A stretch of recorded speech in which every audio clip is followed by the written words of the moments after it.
الله أكبر الله أكبر الله أكبر الله. بسم الله الرحمن الرحيم. الحمد لله رب العالمين، وأفضل الصلاة وأتم التسليم على سيدنا محمد وعلى آله وصحبه أجمعين. اللهم علمنا ما ينفعنا وانفعنا بما علمتنا وزدنا علما وعملا وفقها في الدين يا رب العالمين.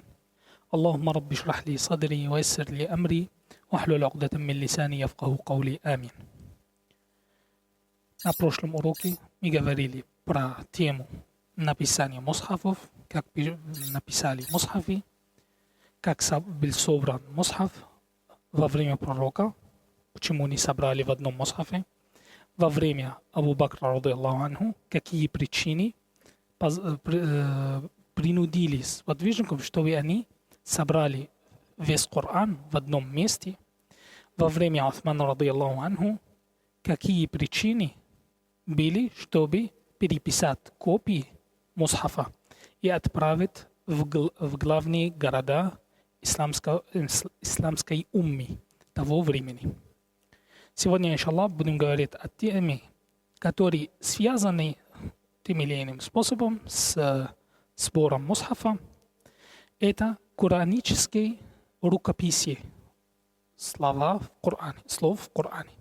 Или называется по-другому на арабском ар-расмуль Корани, или можно назвать его ар-расмуль Уthмани, усманские рукописи. Есть понятие, что когда мы слушаем слово «усманский», первое, что в голове появится, это Османская империя. А здесь нет, имеется в виду Османский, потому что это было утверждено во время Уthман бин Аффан, рады Аллаху анху. Значит, когда мы говорим «османские рукописи», это значит, что слово «османский» здесь говорит о Усман бин Аффан, рады Аллаху анху, а не на Османской империи. Важно помнить, что написание Корана, или вот эта наука, так сказать, если назвали ее науку, что она началась во время пророка Мухаммада, саллаллаху алейхи вассалям, после того, как он получил откровение, он, как мы сказали раньше, позвал сподвижников, чтобы он передал им, что получил, и тоже позвал писателей откровения, чтобы они написали то, что он получил. Также во время Усмана, рады Аллаху анху, когда он сделал комиссию для переписания мусхафа, вот он поставил такое условие, потому что в этой комиссии были 4 человека. 3 из них из Курайшити, из Курайша, а 4 это Заид бин Табит из числа ансаров. Усман, рады Аллаху анху, сказали: если будет разногласие в одном слове, как пишется, будем написать этого слова, будем написать согласно диалекту Курайша. Например, из передачи мы знаем о таком разногласии в слове «ат-табут». Курайшиты пишут «ат-табуту» в конце «т», развернутый «т».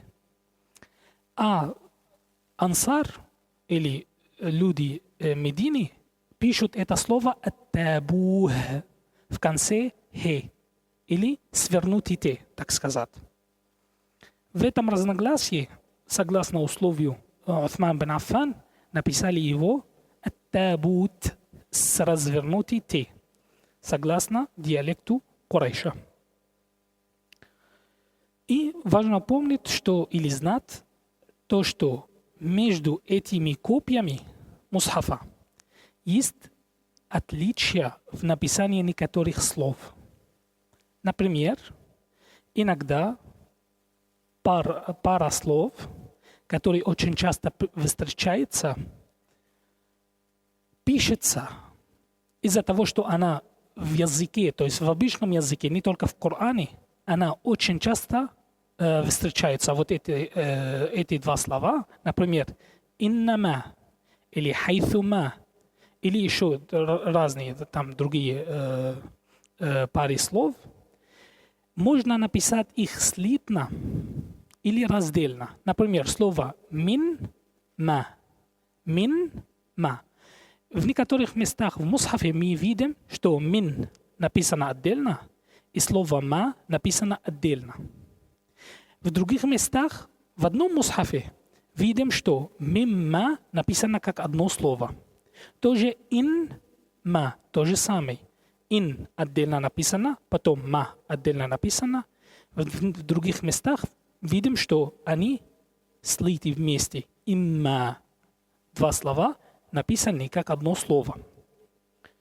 Поэтому такие отличия есть между копиями мусхафов, которые отправил Усман, ради Аллаху анху, в главные города. Почему? Это, иншаллах, узнаем. Чуть дальше. Сподвижники написали мусхаф не как он сейчас написан. То есть, если бы смогли открывать мусхаф Абу Бакра, ради Аллаху анху, который он собрал и оставил у себя, и мусхаф любой, который в наше время, они будут выглядеть одинаково? Нет. Совсем разные. А как мы раньше говорили, что ничего не поменялось, то есть Коран дошел до нас без наименьшего изменения. Как это можем говорить? В то время, если мы сравним мусхаф наш с мусхафом Абу Бакра или с мусхафом, который написал Усман, будет много отличий. Отличия не в словах Корана, но как пишутся дополнительные знаки, которых не было в мусхафе Усмана, в мусхафе Абу Бакра, а мы внедрили в наш мусхаф, чтобы читать правильно. Верный вопрос будет: если кто-то принес мусхаф Абу Бакр, ради Аллаху анху, или мусхаф Усман, ради Аллаху анху, и принес этот мусхаф, который в наших руках сегодня, и читали из двух мусхафов, читали один аят оттуда и тот же самый аят оттуда, будет отличие между двумя чтениями? Не будет. Будем читать одинаково. Но что будет отличаться? Что в тех мусхафах не были огласовки, не были точки. Например, мы знаем, что буква «Б» пишется, тело буквы пишется, и мы поставляем точку снизу. А когда две точки сверху, это буква «Т». Но в мусхафах Усмана этих точек не было. Почему? Во-первых, потому что они могут читать без точек. То есть они не перепутают слова. Они, так сказать, арабы, которые знают арабский в их натуре. То есть им не надо изучать ничего, ни грамматику, ни морфологию, не надо изучать ничего. Они читают или говорят арабский чистый. Не как мы, арабы или не арабы. Сейчас все должны, в наше время, все должны изучать арабский язык, чтобы читать правильно. Даже арабам придется изучать грамматику, морфологию, как правильно читать Коран, науку таджвид. Все эти науки мы должны изучать, чтобы мы читали правильно. Арабы, не важно. А во время пророка Мухаммада, саллаллаху алейхи вассалям, они читали без ошибок, интуитивно. Поэтому не было нужды, чтобы там написать точки. Тем более, написать мусхаф без точек, хотя этот способ был во время сподвижников, но они выбрали не написать с точками. Почему? Чтобы выключить все кираат в одном мусхафе. Например, есть слова, в которые, например, «фатабайяну», «фататаббату». Разные слова, но если пишем эти два слова без точек, будем писать их одинаково.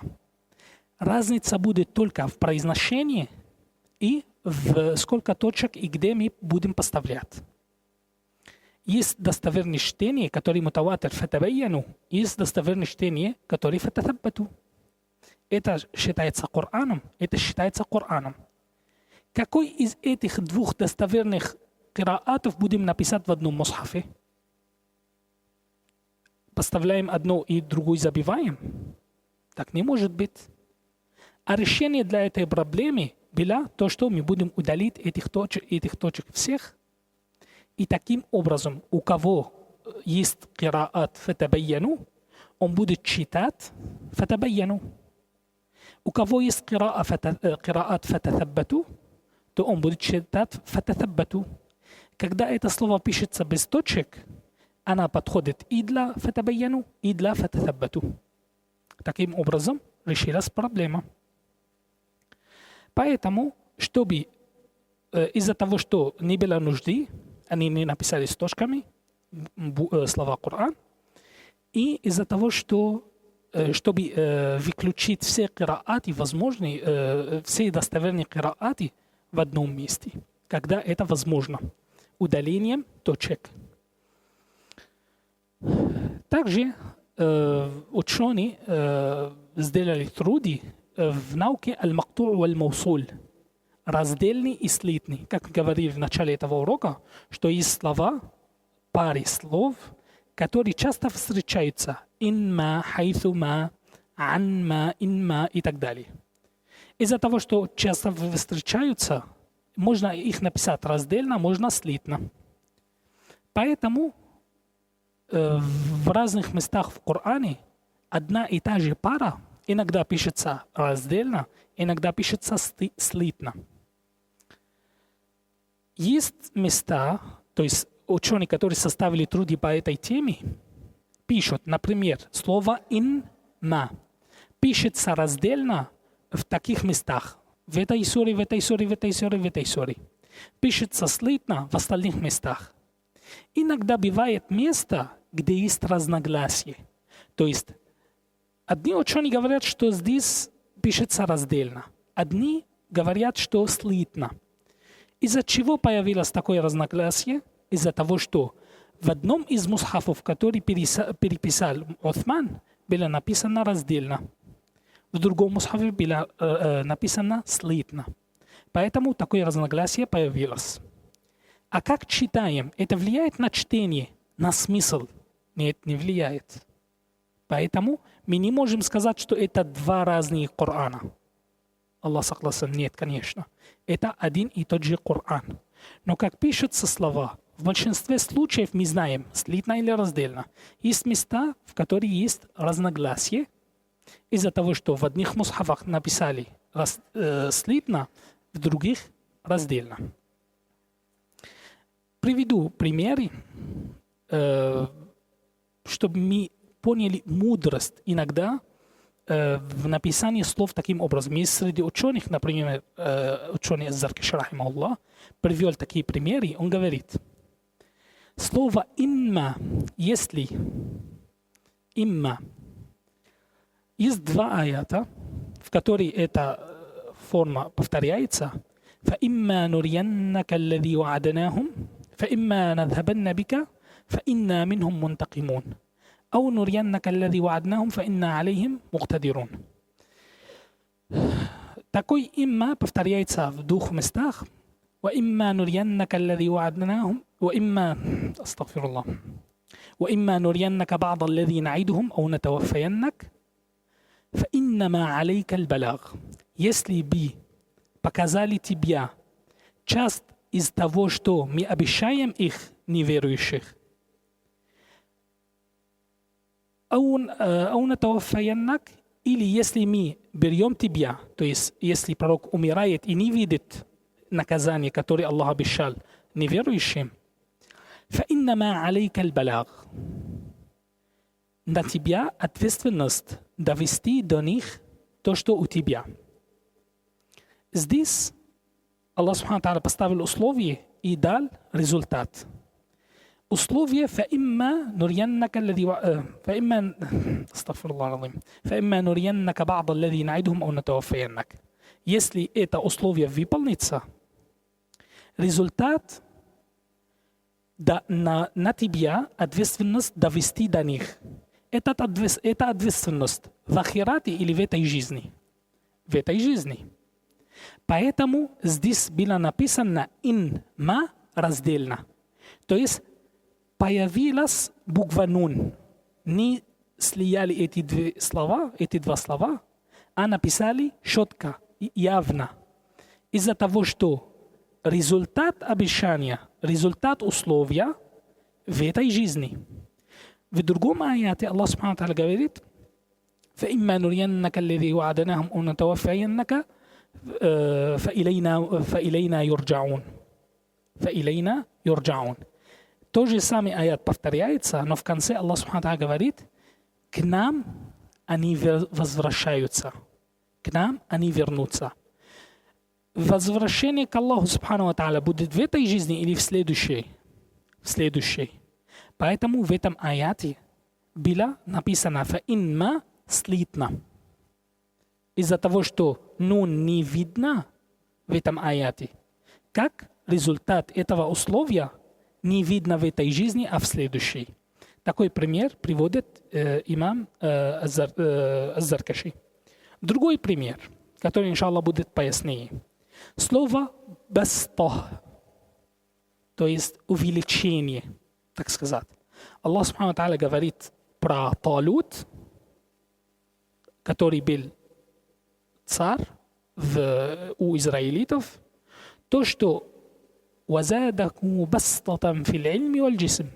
И Аллах дал ему увеличение в знании и в теле, физическое увеличение. То есть он был выше остальных, выше среднего и сильнее средних людей. Поэтому в этом месте слово «баста» написано «ба-син то». «Та». «Син» с буквой «син». В арабском языке в большинстве слов использовать «син» или «сад» не меняет смысл. Например, «ихдина ссират аль-мустаким» в суре Фатиха есть другое чтение «ихдина ссират аль-мустаким». Это не меняет смысл, это одно и то же слово. Поэтому «син» и «сад» почти во всех словах это одно и то же. Не всегда, но в большинстве случаев. В другом месте Аллах Субхану ва Тааля говорит про адитов, то есть народ пророка Худа, алейхиссалям. «Вазадакум фил халки баста». «Вазадакум фил халки баста». В этом месте написано слово «баста» не с буквой «син», а с буквой «сад». Адиты, как в передачах, они были очень высокие, очень сильные и очень развитые в науках. Поэтому увеличение у них гораздо больше увеличения у Талут, который царь в Израиле, у израилитов. Поэтому, когда у нас увеличение огромное и обычное увеличение, здесь поле подходит использовать буква «син», который с точки зрения языка слабее, чем буква «сад». «Сад» — буква твердый, высокий, закрытый. Это свойство этой буквы. А «син» — буква открытая, мягкая, буква понижения. Поэтому, когда увеличение очень большое, более подходит использовать высокий, закрытый, твердая буква «сад». Это уже дает нам представление, как пишется слова, хотя «баста» здесь и «баста» здесь имеют одно и то же значение. Увеличение. Но такая маленькая разница, где здесь в этом слове используется буква «сад», когда увеличение огромное, необычное. А когда увеличение чуть-чуть больше среднего, используется буква «син».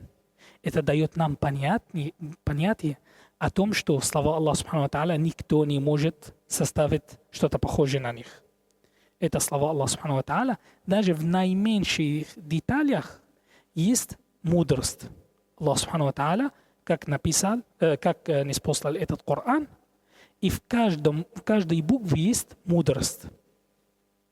Третий пример, например, где написание слов без огласовок, без точек помогает выключить все кирааты. Например, сура Аль-Бакара فتلقى آدم من ربه كلمات فتاب عليه إنه هو التواب الرحيم. 6 из 7 чтецов читают فتلقى آدم من ربه كلمات. 7, который Ибн Каthир Аль-Макки читает чуть-чуть по-другому. فتلقى آدم من ربه كلمات. 6 чтецов читают Адаму мин раббихи калиматин. 7 читает Адама мин раббихи калиматун. И это достоверный, донесен до нас таватуром, и это тоже донесен до нас таватуром. То есть оба они Коран, оба читал пророк Мухаммад саллаллаху алейхи вассалям и обучал. Когда мы пишем этот аят без точек, без огласовок, мы уже выключили оба кираата. А если мы будем поставить огласовки согласно одному кираату, другой кираат уже невозможно читать. А когда мы пишем без точек, без огласовок, уже мы выключили оба кираата в этом аяте. Переходим на следующий пункт. Какие мнения есть у ученых о том, как пишутся слова в мусхафе? Есть 3 мнения. Первый, то, что написание слов в Коране таукифи, то есть согласно тому, что приказал пророк Мухаммад саллаллаху алейхи вассалям от Джибриля, от Аллаха Субхану ва Тааля. То есть никто не может поменять, никто не может написать от самого себя. Даже писатели откровения не могут написать, как они хотят. Они пишут, как пророк Мухаммад саллаллаху алейхи вассалям разрешит им написать. И пример приведу то, что мы говорили, что есть парные слова, которые иногда пишутся слитно, иногда раздельно. Или другой пример, слово баста, когда с буквой син или буква сад. То есть, если сподвижники написали от самих себя, почему там отличия будут? В одном месте будет слитно написано, в другом месте раздельно будет написано. Поэтому ученые этого мнения сказали, что это невозможно, кроме как это получили от пророка Мухаммада саллаллаху алейхи вассалям, что здесь надо написать слитно, здесь надо написать раздельно. Второе мнение говорят то, что это рукописье получилось согласием сподвижников во время Усмана радийаллаху анху, и нельзя изменять его. То есть это не было прямо от пророка Мухаммада саллаллаху алейхи вассалям, хотя когда собрали мусхаф, когда переписали мусхаф, они собрали то, что было написано у пророка Мухаммада саллаллаху алейхи вассалям. Но они говорят, что вот это рукописье согласно, то есть получилось согласием сподвижников, и написать по-другому нельзя, потому что у нас иджма, согласие всех сподвижников, и выйти из этого иджма не получается никому, не разрешается никому. Поэтому мы пишем, как написал Усман радийаллаху анху. Ничего не изменяем. Это говорит не о точках, а об огласовках, а говорит о теле слов, которые никогда не меняются. И сейчас, иншаллах, поговорим о том, что поменяли наши ученые, что добавили, чтобы облегчать чтение людям. Третье мнение говорит о том, что да, это рукопись получилось согласием сподвижников, и если мы хотим написать по-другому, разрешается. Такое мнение есть тоже. Но много ученых склоняются к второму мнению, что это получилось, то есть это рукописи, османские рукописи, получилось согласием сподвижников, и написать не согласно ему не считается правильным. Не считается правильным. Теперь улучшение рукописи. Что делали наши ученые, чтобы улучшить написание мусхафа, чтобы мы читали без ошибок? Первое, что делали, что-то называется нактуль и'раб, или ташкиль, или добавление огласовок. Однажды пришел один бедуин в город в Ираке и слышал Коран. Один читает وأذان سورة توبة آيات 3 وأذان من الله ورسوله إلى الناس يوم الحج الأكبر. И объявление от Аллаха и Его посланника. إلى الناس, людям всем, в день великого паломничества. Анна, о том, что анна Аллаха бари'ун миналь мушрикин, что Аллах отрекается от многобожников. На самом деле аят «Ва расулуху», а он читал «Ва расулихи». Перевожу разницу между этими двумя чтениями. Что Аллах отрекается от многобожников, правильное чтение, и Его посланник. То есть и Его посланник тоже отрекается от многобожников. А ошибочное чтение, как переводится, то, что Аллах Субхану ва Тааля отрекается от многобожников и Его посланника. То, что Аллах Субхану ва Тааля отрекается от пророка Мухаммада саллаллаху алейхи вассалям. Тогда этот бедуин слышал, он удивился.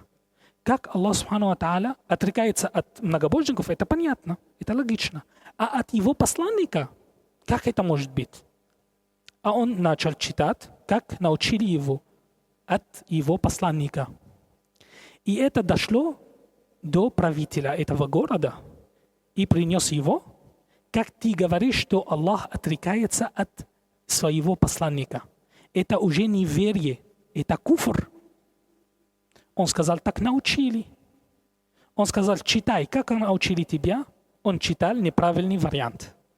Он сказал, научили тебя неправильно. Анна Аллаха бари'ун миналь мушрикина ни ва расулихи. А правильное чтение ва расулуху. То есть и Его посланник тоже отрекается от многобожников. Он тогда сказал, альхамдулилля, вот это логично. Вот это правильное чтение. Тогда этот правитель дал приказ, нельзя обучать Коран, кроме тех, кто владеет грамматикой арабского языка. Потому что кто знает грамматику, он сразу найдет эту ошибку и исправит. И начали ввести огласовки в мусхафах, чтобы люди не перепутали, не читали неправильно. Кто читает так неправильно и говорит такой плохой смысл, и если он араб, его намаз портится. Из-за таких ошибок его намаз портится, если он понимает и читает неправильно.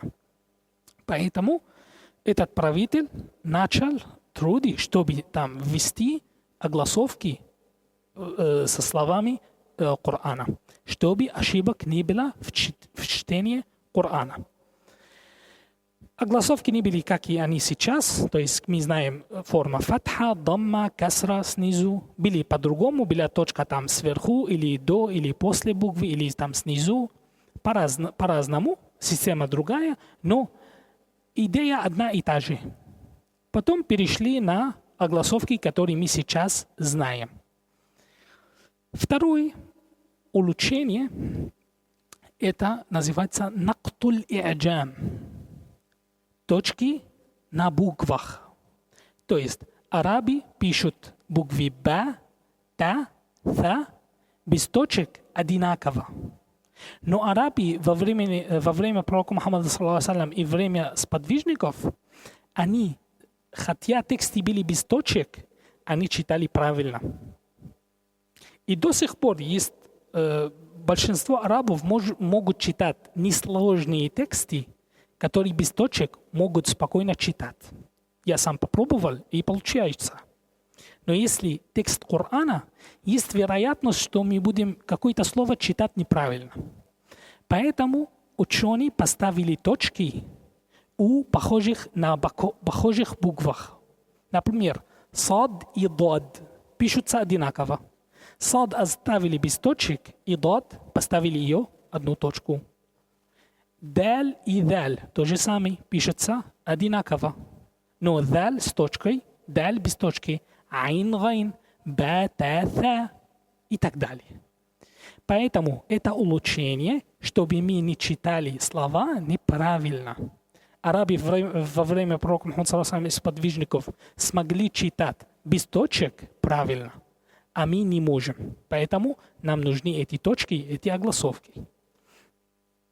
Третье улучшение – это добавление знаки остановки, потому что, чтобы остановиться и начать правильно, не нарушая смыслы аятов Корана, мы должны понимать арабский язык глубоко, где можно остановиться, не изменяя смысл, где можно начинать, не изменяя смысл. И я могу привести примеры, но будем удлинить урок слишком долго, поэтому я не буду приводить примеры, но место остановки и начала чтения Корана тоже, если были приняты неправильно, тоже изменяют смысл аятов Корана. Поэтому ученые поставили эти знаки, которые говорят нам, где можно остановиться, где лучше остановиться, где лучше продолжаться, где нельзя остановиться, где нельзя начинать чтение аятов Корана. Тоже из улучшения, конечно, знаки, где есть удлинение мад. Например, слово «сама» смотрим в мусхаф, или, например, «ма», видим такую волну. Указывает нам о том, что здесь мы должны тянуть на некоторое время или несколько харакатов. Поэтому эти улучшения были введены для того, чтобы мы читали Коран без ошибок. Вернемся к вопросу, который задавали в начале. Если сравнить этот мусхаф с мусхафом Усмана, они разные. Почему? Потому что здесь есть огласовки, там не было. Здесь есть точки, там не было. Здесь есть знаки аятов. Первый аят, второй аят, третий аят. А там, может быть, и не было. Здесь есть удлинение, знак удвоения, знаки остановки начала, и там не было. Поэтому такие улучшения в рукописи были введены, но эти улучшения не влияли на текст Корана, а были введены, чтобы сохранить текст Корана.